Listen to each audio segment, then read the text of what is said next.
Welcome to English study point. শিক্ষার্থীকে ধন্যবাদ জানিয়ে আমরা ইংলিশ স্টাডি পয়েন্টের ক্লাস শুরু করছি।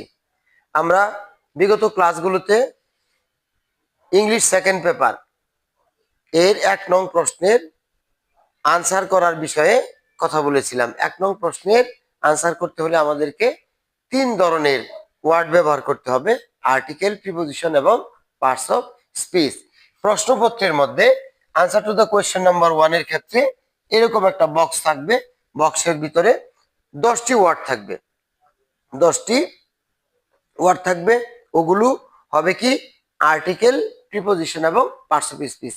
সেখানে 3টা 2টা মানে কোন ওয়ার্ড কয়টা থাকবে এরকম কোনো নির্ধারিত নাই। যে কোনো 10টি শব্দ এখানে থাকবে, আর্টিকেল, প্রিপোজিশন এবং parts of speech.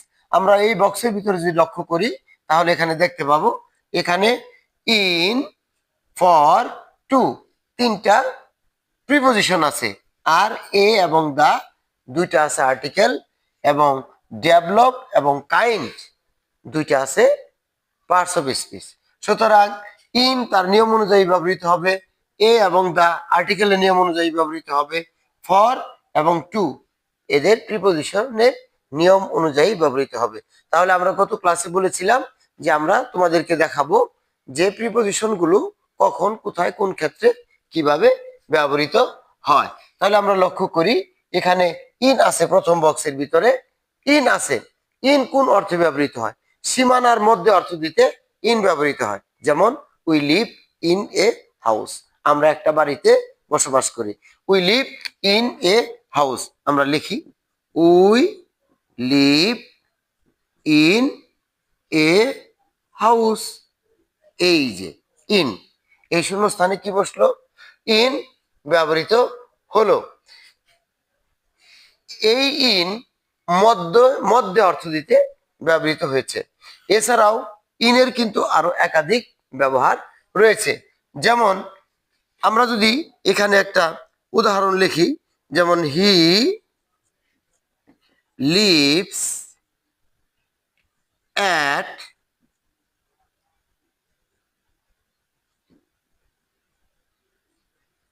Suryanagar in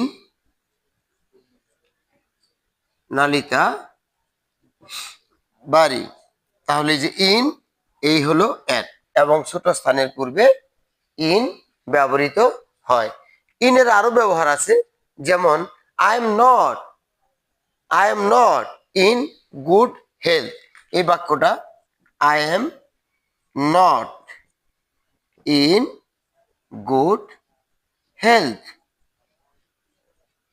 এটাও এই যে ইন বসছে, এটা অবস্থার অর্থ দিতে কি হয়েছে? ইন ব্যবহৃত হয়েছে।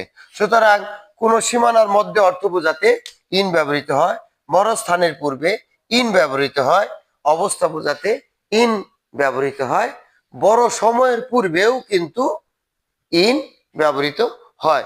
সুতরাং আমরা বুঝতে পারলাম এই আলোচনা থেকে যে একই প্রিপোজিশন বিভিন্ন অর্থে বাক্যের মধ্যে, সেন্টেন্সের মধ্যে একাধিকবার এক এক জায়গায় ব্যবহার হতে পারে। সেই জন্য আমাদেরকে ক্লাসের যে বইটা আছে, যে গ্রামারটা আছে, ওই গ্রামারটাকে আমাদের অবশ্যই ফলো করতে হবে।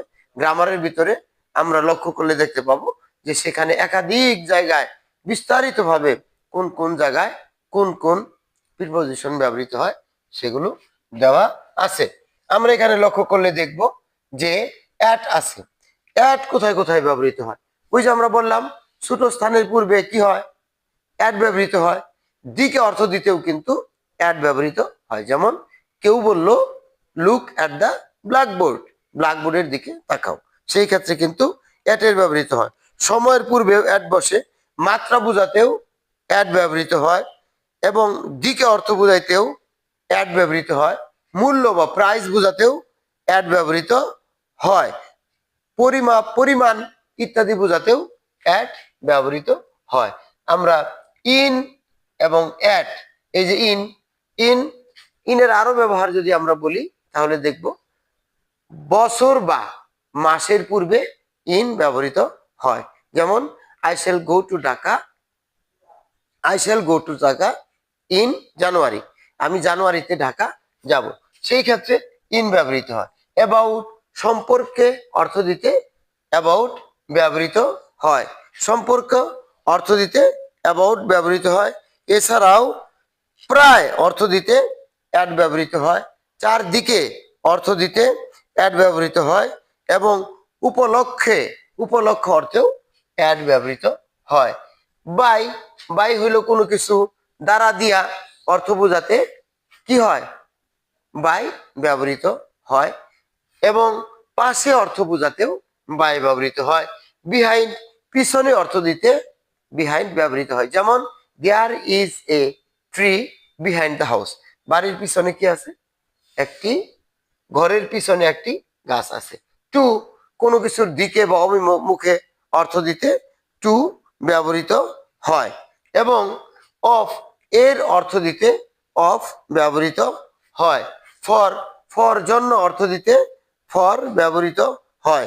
এছাড়াও একাধিক সত্ত্বেও অর্থ দিতে, পরিবর্তে অর্থ দিতে, কারণবশত অর্থ দিতে, অনুপাতে অর্থ দিতেও ফর ব্যবহৃত হয়। সুতরাং আমাদেরকে গ্রামারের দিকে খুব ভালো করে লক্ষ্য করতে হবে এবং ওই বাক্যগুলো যখন প্রশ্নের মধ্যে নিচে যে বাক্যগুলো দেওয়া থাকবে, যে সেন্টেন্সগুলো দেওয়া থাকবে, ওই সেন্টেন্সগুলোর অর্থ অনুযায়ী এই প্রিপোজিশনগুলো, এই বক্স থেকে প্রিপোজিশনগুলো নিয়ে নিয়ে সেখানে ব্যবহার করতে হবে।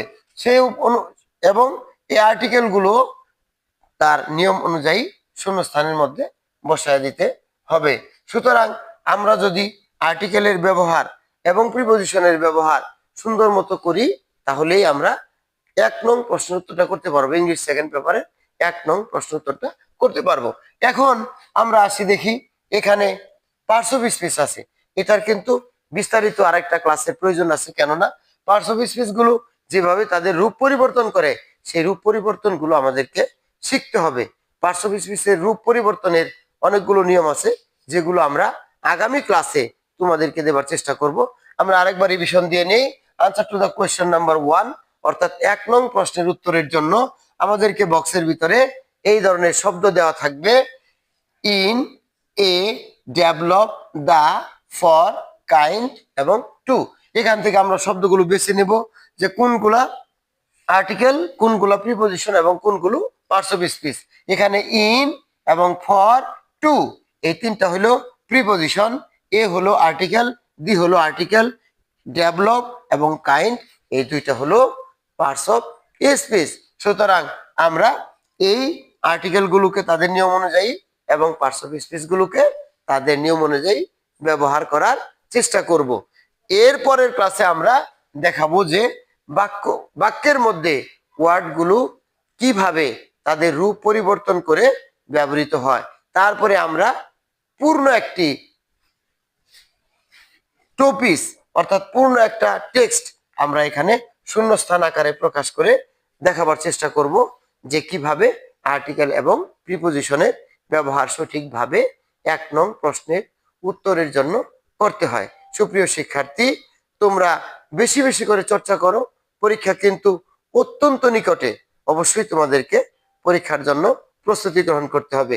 আমার এই ছোট ছোট ক্লাসগুলো যদি তোমাদের উপকারে আসে, তাহলে আমি ভাববো যে আমার এই ক্লাসগুলো দেওয়ার সার্থকতা রয়েছে। তাহলে আমরা কেবল কিন্তু 1 নং প্রশ্নের উত্তর কিভাবে করতে হবে এটার বিস্তারিত ক্লাস তোমাদেরকে দেওয়ার চেষ্টা করছি। সেই সাথে তোমরা আমার মোবাইল নাম্বারটাও নিতে পারো, যদি প্রয়োজন মনে করো, তাহলে যে কোনো সময় ফোন করে যে কোনো বিষয়ে প্রশ্ন করতে পারো। 01947380178, 01947380178। এভাবেই যদি আমরা বাস্তবিক পক্ষে কাজ করি, তাহলে আমার পরীক্ষার জন্য কোনো টেনশন নাই ইনশাআল্লাহ। এইভাবেই কিন্তু যেভাবে আমরা 1 নং প্রশ্নের উত্তরটা বুঝাচ্ছি উইথ ক্লোজে, অর্থাৎ বক্সের ভিতরে শব্দ দেওয়া থাকলে শব্দ শূন্য স্থানে বসাইতে হবে। যখন তুমি 2 নং প্রশ্নের উত্তর করতে যাবে, সেখানে কিন্তু অনুরূপ ভাবেই শুধু শূন্য স্থান দিয়ে একটা টেক্সট দেওয়া থাকবে, সে একটা পার্ট দেওয়া থাকবে, সেটা কিন্তু তোমাকে সেন্টেন্সের চাহিদা অনুযায়ী ওইখানেও আর্টিকেল, প্রিপজিশন এবং পার্টস অফ স্পিচ দিয়ে শূন্যস্থানগুলো পূরণ করতে হবে। ইনশাল্লাহ আগামী ক্লাসে আমরা দেখাবো ওয়ার্ডগুলো কিভাবে তাদের রূপ পরিবর্তন করে সেন্টেন্সের মধ্যে ব্যবহৃত হয়। ওয়ার্ডগুলো রূপ পরিবর্তন করতেও পারে, নাও করতে পারে। বিশেষ করে রূপ পরিবর্তন করে করেই ওয়ার্ডগুলো ব্যবহৃত হয়। আগামী ক্লাস দেখার আহ্বান জানিয়ে শেষ করছি। সকলকে ধন্যবাদ। Thank you so much.